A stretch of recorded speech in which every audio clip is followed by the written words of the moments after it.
की प्लानिंग कैसे करनी है, उसके लिए इंपॉर्टेंट है कि आप एक हेल्दी मिक्स रखें रादर देन कि सारा पैसा उठा के आप एक कंजर्वेटिव एसेट क्लास में चले जाएं. I think a good healthy mix is important. In fact जैसे जैसे इन्फ्लेशन बढ़ रहा है, इसकी इंपॉर्टेंस भी और ज़्यादा बढ़ते हुए दिखाई पड़ रही है. सो आपके लिए रिटायरमेंट प्लान भी ज़रूरी है और रिटायरमेंट की प्लानिंग भी ज़रूरी है. प्लान और प्लानिंग दोनों को आप ध्यान से रखिएगा. लेकिन पूजा मैम, एक बड़ा कंसर्न उठा है मार्केट में, क्योंकि बाजार बढ़िया तेज़ी दिखा रहा है. इक्विटी बाजार obviously large cap, mid cap, small cap सभी सेक्टर अपने ऑल टाइम हाई पर है. कमोडिटीज़ में है तो गोल्ड सिल्वर अपने ऑल टाइम हाई पर है. सो कोई अगर नया निवेश शुरू करना भी चाह रहा है तो उसके अंदर यही घबराहट रहती है कि इतना महंगा है, सब कुछ इतना महंगा हो चुका है, यहाँ से निवेश करना कितना ठीक रहेगा. कुछ लोग तो टाइम भी करने की कोशिश करते हैं कि नीचे आएगा तब मैं शुरू करूँगा. सो इन सिचुएशन में, आज के सिनेरियो में क्या चीज़ लेना चाहिए, कैसे आप शुरू करें जब आप ऑलरेडी ऑल टाइम हाई पर हो? देखिए सुमित, बहुत इम्पोर्टेंट है. हम पिछले कुछ टाइम से इस तरीके का भी हमने एक रिपोर्ट देखी कि मंथली इनफ्लो जो है वो मोर देन 20,000 करोड़ है, लेकिन at the same time outflows भी है. सो नेट इनफ्लोज बहुत कम है. लेकिन अगर आप ध्यान से स्टैटिस्टिक्स देखें तो इनफ्लो भी आपको मिड एंड स्मॉल कैप में ज्यादा दिखेगा because of the past 1.5 year return. And जो आउटफ्लो है वो आपको लार्ज कैप में ज्यादा दिखेगा. ठीक है. सो क्योंकि लोगों को मिड एंड स्मॉल कैप से निकलना नहीं है. सो यहाँ पे मैं एक पॉइंट बनाना चाहती हूँ, यहाँ I want to make this like a thumb rule जो बनना चाहिए लोगों में, कि जब हम एसआईपी शुरू करते हैं, जब हम लमसम शुरू करते हैं, हम डाइवर्सिफिकेशन करते हैं, तो हम क्या कहते हैं, आप 5 फंड्स ले लो. आप एक लार्ज कैप ले लो, एक मिड कैप ले लो, एक स्मॉल कैप ले लो, एक फ्लेक्सी ले लो, एक वैल्यू ले लो, एक 4 या 5 की किटी बना लो. तो हम उसको इक्वली डिस्ट्रीब्यूट करते हैं. चलो सो फॉर एग्जाम्पल हमने सब में लाख लाख रुपए डाल दिए.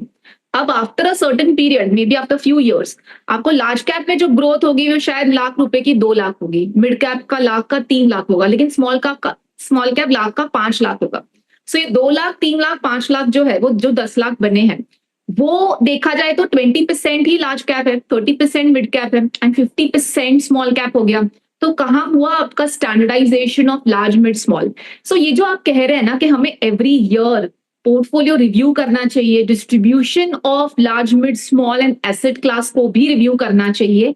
एंड मार्केट इतने हाई स्तर पर है, सो इन्वेस्टमेंट्स आपकी एसआईपी में जा रही है वो ठीक है, लेकिन जब एसेट एलोकेशन की बात आती है, रीबैलेंस की बात आती है, depends on your goals and आपको कब पैसा निकालना है.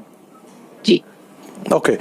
तो क्षितिज, आप भी यही मान रहे हो कि अभी इस सिनेरियो में आप ओवर एक्सपोज मत हो एटलीस्ट एक सेक्टर को लेके या एक एसेट क्लास को लेके, क्योंकि इस समय हर एसेट क्लास ही मोर लेस तेज है. चाहे आप रियल एस्टेट भी इनफैक्ट आप ले लो, सबके सभी एसेट क्लास तेजी में है. सो इस सिचुएशन सिनेरियो में कैसे आप प्ले आउट करोगे कैसे?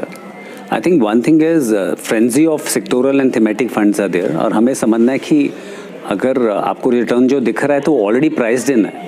सो आप रिटर्न मत चेज कीजिए. एंड जो फंड मैनेजर आपके डाइवर्सिफाइड पोर्टफोलियो भी मैनेज करते हैं वो सेक्टोरल एलोकेशन लेते ही हैं. सेकंड, आप सरप्राइज होंगे दैट निफ्टी 500 का अर्निंग अपना कोई 4% के आसपास है. एंड मोर देन 250 कंपनीज ऐसी हैं जो 50 के प्राइस टू अर्निंग मल्टीपल पर ट्रेड कर रही हैं. तो स्मॉल और मिड कैप एक ऐसा स्पेस है जहाँ पे इस समय वैल्यूएशन मिसमैच बहुत बढ़ गया सुमित. तो वहाँ पे मुझे लगता है कि या तो आप लॉन्ग टर्म गोल को अलाइन कीजिए और सिप रूट कीजिए. लमसम बिल्कुल अवॉइडेबल है उन जगहों पे. तीसरा, आप जब भी कोई पोर्टफोलियो एनालाइज करें तो आप फ्यूचरिस्टिक एलोकेशन के हिसाब से अलाइन करें कि दैट ये जो पोर्टफोलियो लिया मैंने, इसके जो अंडरलाइंग सेक्टर्स हैं वो फ्यूचरिस्टिक हैं कि नहीं, या अंडरवैल्यूड हैं कि नहीं. जैसे आज की डेट में आप देखिए, आपका जो कंजम्पशन सेक्टर है या आईटी पार्ट है या फिर आपका बैंक बीएफएसआई है, वो अंडरवैल्यूड है. वहाँ पे आप देख सकते हैं कि जो जहाँ पे एलोकेशन जा रहा है, या गवर्नमेंट का फोकस मैन्युफैक्चरिंग है, तो वो आप देख सकते हैं. तो ये 2-3 चीज़ों का आप ध्यान रखेंगे और एक लमसम एलोकेशन पार्ट को अवॉइड करेंगे, स्टैगर करेंगे. I think that will be really helpful. तो कुछ सेक्टोरल में आप निवेश से बचें, क्योंकि बहुत ज़्यादा फ्रेंजी है और बहुत सारे एक ही सेक्टर के मल्टीपल फंड्स आ रहे हैं, तो उनको भी अवॉइड करिए और थोड़ा डाइवर्सिफिकेशन भी ज़रूरी है. एक ब्रेक का वक्त हो गया, ब्रेक के बाद लौटते हैं. क्षितिज भी हमारे साथ बने रहेंगी, पूजा भी मौजूद रहेंगी, उनसे भी हम बातचीत करेंगे खास तौर से इस गणेश चतुर्थी उनके निवेश मंत्र को लेकर. छोटे से ब्रेक के उस पार